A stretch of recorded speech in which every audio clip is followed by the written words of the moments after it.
O Corinthians teve uma grande sacada de marketing para não entrar numa dividida, não entrar numa crise com o Rodrigo Garro, ainda o melhor jogador do time.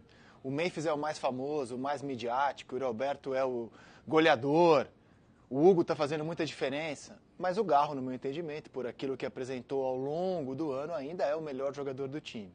Garro usava 10, o Memphis assinou por contrato que a 10 seria dele, tiraram a 10 do Garro, ele tornou público que não achou a coisa legal, no futebol tem muito disso, e aí o Corinthians teve a sacada, vamos criar a mística da 8. O Garro agora veste a 8, uma camisa importante na história do clube. De fato, se você olhar os jogadores que usaram a 8, Luizinho, um dos principais jogadores da história do clube, um dos maiores ídolos, Doutor Sócrates, Paulinho, Fred Rincon, de fato, é gente muito pesada.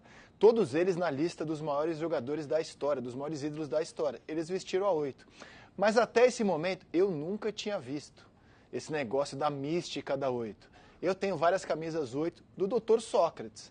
Não lembro do Corinthians ter preparado essa mística da 8, como tem, por exemplo, no Botafogo a 7, no Flamengo a 10. Porque no Botafogo, no Flamengo, no São Paulo do Rogério Ceni, no Galo do Reinaldo, é muito claro quem é o maior jogador da história. Você tem, de sopetão, o nome sai. A 10 do Santos, do Pelé, o nome sai. No Corinthians, no meu entendimento, qual é o maior jogador da história do Corinthians? É o Rivelino, tecnicamente o principal? É o Sócrates, o mais importante? É o Cássio ou o Marcelinho, os maiores vitoriosos? Eu acho que o Corinthians não tem um jogador que simbolize isso, né? O maior. O grande personagem da história corintiana, para mim, é a sua torcida. É ela que é a grande personagem, ao contrário de outros clubes que tem claramente um ídolo como o maior da história.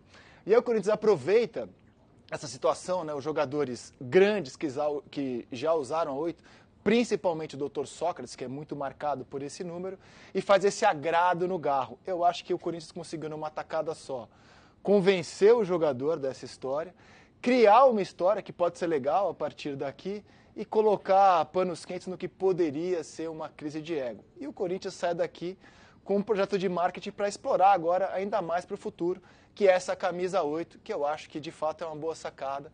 Demorou até para o clube fazer essa ação.